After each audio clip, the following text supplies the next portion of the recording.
Figaro Radio. Un autre regard.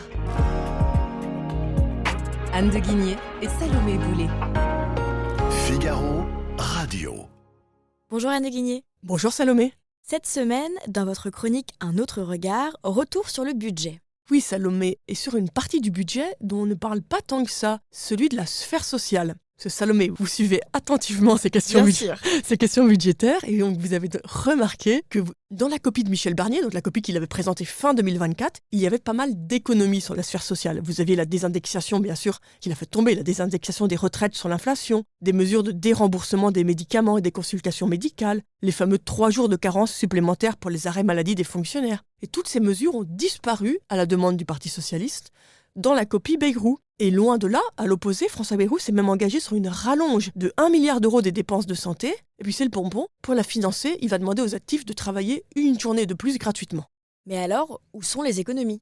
Et bien Salomé, donc on a compris, elles ne sont pas vraiment dans le social. Elles ne sont plus vraiment non plus du côté des collectivités locales, puisque l'effort qui leur a été demandé a été divisé par 2. Donc on retrouve les très classiques coups de rabot sur les budgets des ministères. Grosso modo, vous demandez à chaque ministère de faire quelques centaines de millions d'euros d'efforts, et puis chacun se débrouille, coupe un peu par-ci par-là dans toutes les missions. Mais c'est pas comme ça qu'on réforme un pays de fond. D'autant plus que vous arrivez à l'absurdité que même le budget de France 2030, qui est censé être le grand plan d'investissement français pour préparer aux nouvelles technologies, voit son budget donc raboté de plus de 500 millions d'euros. Et ça vous pose un problème ?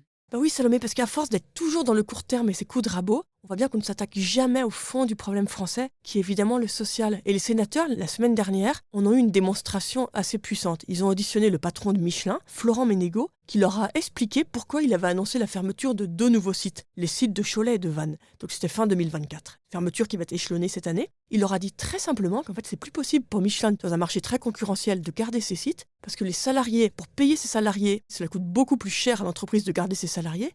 Tout ça pour que les salariés aient eux-mêmes des salaires nets bien inférieurs. Donc quand vous comparez à nos voisins, c'était vraiment plus tenable pour l'entreprise. Et comment expliquer ce tel décalage ? Tout simplement parce qu'en France, ce sont les actifs qui financent toute la sphère sociale. Alors c'était un choix très cohérent après la Seconde Guerre mondiale.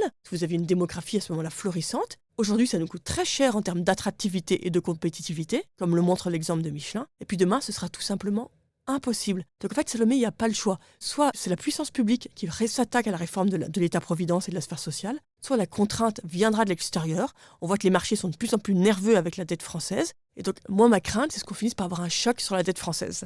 Donc si je comprends bien, vous craignez qu'en cas de choc, l'État soit forcé de rogner sur les prestations sociales. C'est ça qui est arrivé à chaque fois, Salomé, à nos voisins. Quand vous avez une crise de la dette, ça se termine toujours par pour le coup, on pourra parler d'austérité, une réforme très brutale de l'État-providence et des retraites qui baissent, l'assurance chômage qui baisse drastiquement. Les Espagnols l'ont supporté, les Grecs l'ont supporté, c'était très très dur, les Portugais aussi.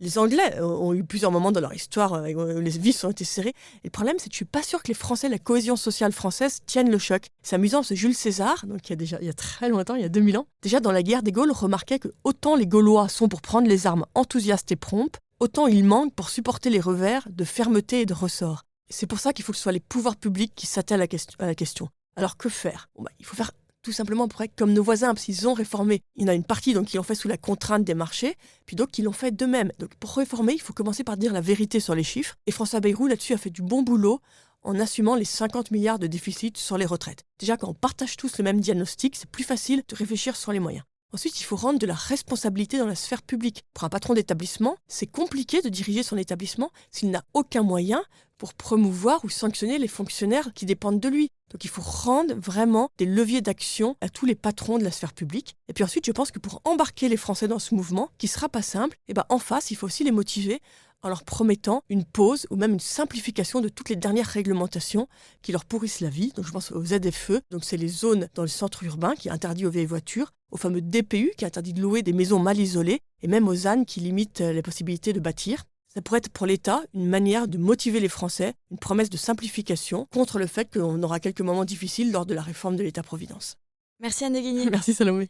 Je rappelle que l'on peut retrouver Un autre regard sur Figaro Radio, le site du Figaro et toutes les plateformes d'écoute. À bientôt. À bientôt.